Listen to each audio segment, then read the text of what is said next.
In this episode of Explore Omaha, I had the pleasure of speaking with Gary Bren, the owner of Turner Technologies, a local IT company. We discussed data and internet security. Gary, it's nice to see you. Great to see you too, Rich. Thanks for giving me a few minutes today to talk about what you do here at Turner Technologies. It's actually a timely discussion because I got this fancy looking email or notification on my Facebook today asking me to click this weird link or they were going to shut my page down. And then I was looking at my internet email security and I noticed about 6 or 7 countries trying to hack into my email. Is there anything a guy like me can do to protect my data and protect myself? Well, you could stop using technology. That's but not going to happen. But since none of us can do that, yeah, there are lots of steps. And actually, if you look at what's happened over the last few years, cybercrime has gone up by about 300% since the beginning of COVID. And it actually doubled again after the beginning of the Ukrainian war.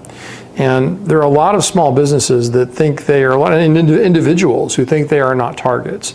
But in reality, we are all targets at this point. And part of that is because back in the old days when they were trying to do scams and they had to use physical mail to do it, that's really expensive. But you could send millions of texts out and millions of emails for fractions of a penny, and then the law of large numbers works for the criminals. And so as a individual home user, some of the same things apply to you that apply to a business. So, you know, if it looks strange, question it. You know, when you look at a message and you see something where it says, send me this information, or it looks like it's from a vendor, really look closely at where the email is really from. If it looks too good to be true, it probably is too good to be true. They're getting really sophisticated. Oh, very sophisticated. I'm the treasurer of a non-for-profit organization here in Omaha, and I got a message from the board chair last week saying that we needed to make a wire transfer to pay a bill and want to know what the balance in our accounts were. And I immediately looked at it and saw that it was not a valid email. And then I got a hold of the actual board chair and the director and said, would you mind if I actually strung this along and see if I could turn it over to the FBI? And they said, go for it. And so I basically responded back to the board chair and said, you know, which account, our operating account or our endowment account? We don't have 2 separate accounts.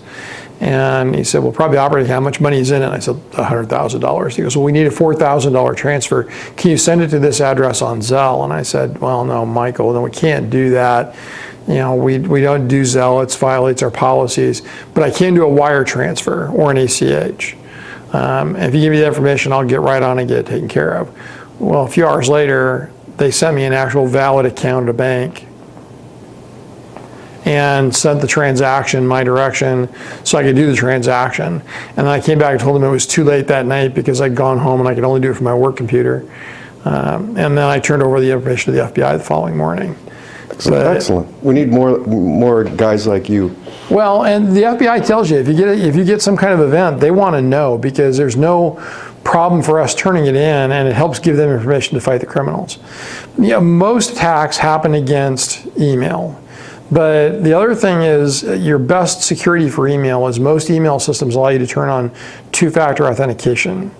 And in fact, if you're trying to get cyber insurance for some reason, the first question they'll ask you is, do you have 2-factor? And if you don't, they either won't underwrite you or your premium will probably go up 200, 300%. So 2-factor in any application that you can, your bank applications, anything with finances, just about anything, I would really recommend turning 2-factor on. Can you tell me what 2-factor is? So 2-factor is basically, it's kind of what it sounds like. There's a second thing that allows you to authenticate the validity of the password. So you type in your password, press enter, and then it comes back, and you'll either have an app running on your cell phone, or it'll send you a text message, or it'll send you an email. So it sends a second method of authenticating you. Okay. And the advantage for doing 2-factor to an authentication device on your phone or to a text message is that means that whoever is spoofing you can't just use your email and your password. They have to have that device to be able to get to your email. Another example here in Omaha, and again, this is an organization, not an individual, but it puts the thing into scope. It's a nonprofit here in the community. Their executive director was kind of frustrated doing two-factor and they turned it off. And then somebody got her email, got her password, and then went into her email and scavenged a thread of exchanges between her and their bank and their investment company. And then that hacker created an email address that looked like hers, and then basically issued a request to transfer $500,000 out of their endowment to another account. And if there hadn't been a cooling off period and they hadn't been really careful, that money would have vanished out of their endowment. It would have been gone forever. Wow. And so 49% of the small businesses in this country experienced some kind of cyber attack last year. And that applies to individuals as well. My personal firewall at home gets hit hundreds of times a day by hacking attempts. So two-factor authentication is important. What about the virus software and firewalls? How important is all that? Those are all vital. So a firewall is a barrier between you and the outside world. So for most home users, that becomes the device you're renting from Cox or from CenturyLink or whoever, and those are good basic protection, but a real firewall is a good step up. And if you have anything that you do at home that you have real concerns about that's online, the financial stuff, investments, it may be worth considering a better grade of firewall than the one that comes from those vendors. Not that those are bad, it's a very basic level of protection. And then antivirus software. Really the way to think about this is when in the old days with castles, a castle had a layered defense. So there was a moat, there was a portcullis, there's the outer wall, there's the inner keep, and then the stairwells in the castle were designed to be defendable. And so really what you want is a defendable environment, a protected environment with multiple layers of defense. So the firewall is the outside layer, and then having the firewall turned on in your Windows machine if you have Windows, or having a good antivirus software in any kind of machine is absolutely vital. Because with the right software, it'll help pick up if you're accidentally opening a wrong email, or you've got a file that's come to you that you shouldn't be opening. And I would look at next generation antivirus software, and there's a new generation of things coming along where the old software used patterns. So it would look at a file and it would say, this is a suspicious pattern, I'm going to deny it. The problem with that is that means it only can deny things that it knows about. And really, viruses are kind of an arms race. So somebody comes up with a different virus, and then the antivirus people respond. So some of the new technology actually uses artificial intelligence to actually determine if something is bad or a problem. So look at next generation packages that do that. So a higher level of antivirus protection. Another thing to think about is protection against DNS attacks. Now what that is computers don't think in terms of www.amazon.com. They think in terms of a numeric address. DNS was invented, domain name system was what DNS is, so we human beings wouldn't have to remember long series of numbers to go to all the places we go on the web. However, when you type in like www.amazon.com into your web browser, what happens is your computer talks to the DNS service, finds the address that your computer needs to talk to, and then starts that connection to be able to connect you to that device. It's not thinking Amazon, it's thinking some numerical address.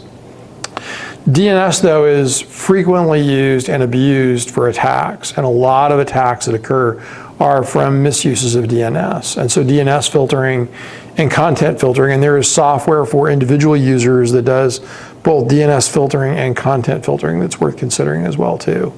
This is something your company can help anyone absolutely get through, install, and figure out how to use? We're more focused on businesses, but the same advice that what I'm saying for you for individuals, it applies both to businesses and individuals. Okay. Yeah, it's our wheelhouse, and when we talk to businesses these days, our number one conversation is about security, because there is probably no more existential risk right now to a business than that exposure of data. Because the thing that people don't think about, even on your home use, how many people have all their pictures now sitting on their computer? How many people have their finances sitting on a computer? How many people have gone into doing a family tree and it's on their computer? All of my passwords on a spreadsheet that's titled passwords.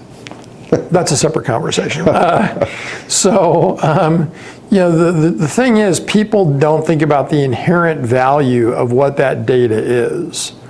How much effort would it take to recover those things? What's the value of all your family pictures? What's the value of your personal finances? And so I tell people that backup is part of the equation as well too. Is your computer backed up? And there's actually a couple of questions that go along with that. Is it backed up? Are you sure it's backed up? Have you tested your backup? Do you know how you're going to use your backup if something goes wrong?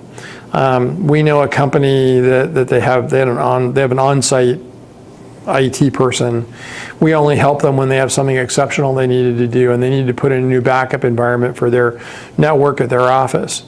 And we got it in. We said, do not connect this backup server any other way than just the backup connection that's there now. You want to be isolated. Well, he ran out of space in his network, and he had all this space sitting over in the backup box. We connected the backup box to the rest of the network and beyond what the backup connection was. They got hit by 2 ransomware simultaneously, double encrypted their main platform, and then one made the jump to their backup server and encrypted their backups. And when we got on site, we found a couple of fairly disturbing things. This is a company that lives literally in the moment. They get information about their projects, billing, change orders, all sorts of things. And one, the disturbing thing was stop doing offsite backups, and then 2, the backup wasn't working. And it looked like their nearest backup was 2 years old. They'd been out of business. So the key thing for anybody as a user, is my data protected? Is my information on my computer protected? And am I protected when I'm using my computer against people that have malicious intent? It's crazy out there. It sounds like the Wild West. It very much is the Wild West at this point. Well, it sounds like everybody needs to talk to you at some point about making sure all of their data is protected, because you're right. The risk of losing all that, or some kind of breach in trust with their consumers, their customers, is their reputation is basically on the line at that point. Absolutely.